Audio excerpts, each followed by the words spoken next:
my perspective and from other treasure hunters' perspective, perhaps the thing that interests them most about Jesse James is the potential cache sites, things that are out there. What are some of the things he took that you're aware of, and where might they be? Any ideas on? I don't know, is history record, well, you don't have to say exactly where they're at, but what are some of the things that, we mentioned the other day, he took the payroll, or something from the mine in Nevada that we were talking about, the Comstock. Well, the Comstock, there was a robbery there, and interestingly enough, we have a set of mystery glyphs over there by the Comstock. It seems that mystery glyphs always show up in places where there is a railroad, a mining area. And I can easily put Jesse James in every location. What was it we was reading up on the other day, and some of the theories on the mystery glyphs, and one guy pointed out that, oh, actually he was trying to blame it on the Mormons. You know, it's always by a railroad, and you know, it's by a Mormon town or something like that, and it was a crock. I don't know why they always have to pick on the Mormons. The Mormons and the They didn't have Africans, time to do anything. They always blame it on Africa or the Mormons. Yeah. Well, the Mormons, I tell you what, the Mormons were they're industrious people, and they didn't have time to go around doing that kind of stuff. Well, we know that the hieroglyphs are Ojibwa Sioux hieroglyphs. No question, okay? Anybody that's got any intelligence in the academic world that should know knows that those are Sioux Ojibwa hieroglyphs. What they don't know is that two of Jesse James's top operatives were Sioux Indians, okay? And we know that Jesse understood the hieroglyphs. We know he understood the sign language and quite a few of the different languages. And the Sioux were some of his favorite people. He was married to a Sioux woman. That's Lee Hawk's mother, was a Sioux Indian. Or excuse me, Lee Hawk's father's mother was a Sioux Indian. Margaret Wabasha, I think is how you say it. Where were we going? Well, we were talking about the cache sites, Oh, the the potential caches. things that had been taken. You'd think that we'd talk more about the caches, but I'm sorry, I get all excited over a mystery like most people would, a pile of gold. In the book, there was a couple of statements. One in particular, someone asked J. Frank Dalton, suspect Jesse James, they asked him about the signs and symbols and if he still remembered them. And he said, well, of course I do. Mm-hmm. He says, you know, they're often mistaken for Indian petroglyphs. And they are scattered all over the West. Well, why would Sioux and Ojibwa hieroglyphs be scattered all over the West? Yeah, the Sioux is a Plains Indian. Uh-huh. Code talking. Right. I think it is one of the earliest forms of code talking. It was probably, from what I know about the Ojibwa Sioux, is that their language form, or there was more of a language. At least we're more familiar with it as a language than, say, the southwestern petroglyphs that we find today. Yeah, they're less understood. Well, you know, I know they look extremely different from each other. Yes. Just as the Egyptian language or hieroglyphs looks extremely different, as well as Chinese characters. Yeah. They all have the same root. Yeah. And it stems, in part, from hand sign language. Right, it's a language was universally understood. Well, see, that's one of the things that always fascinated me. How is it that an Indian that come from South America can understand the same sign language as an Indian from the Northeast? You know? No, we're not talking the Utes. The Utes are, And the Navajos do the same thing.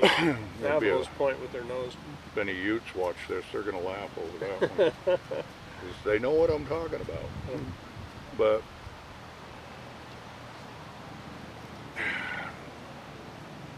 I remember watching a program recently done on History Channel, and I actually kind of liked it, Curse of the Civil War Gold. Unfortunately, I don't think it's going to make a second season, but not just this show, but in several other shows throughout History Channel, Discovery, Travel, whenever they talk about the KGC depository, they make it sound like there was one, you know, and they make it sound like, what was his name? I got this wrong in a previous interview. Jefferson Davis. They make it sound like he was hauling off the entire KGC depository. And of course they caught him, and they like to make fun of him because they say he dressed up like a woman. Most of that's a bunch of BS. They've also, and I don't know where the hell they come up with this stuff, but he was supposedly trying to make his way to Texas, and his objective was to create a new country. You know, he was going to take Texas and merge it in with the southern states and down into Mexico. What a crock of shit. You can edit that out. That was not the objective at all. In fact, I wouldn't be a bit surprised if the whole capture of Jefferson Davis wasn't staged, because something else was going on. And I think I have a good idea what it was, and maybe we'll talk about that later off camera. But it has to do with the major depository that was in Tennessee. I think there's depositories all over. What about this cache site in central Utah that was supposedly found, and the BLM would never come to any terms with the guy, and so he... You're referring to the cavalry bars that were found in a cave. Yeah. And of course your skeptics jump all over that. Was that out on the West Desert or somewhere out there? And the skeptics will jump all over that and say, oh, there was no such thing as cavalry bars. Well, yes, there was.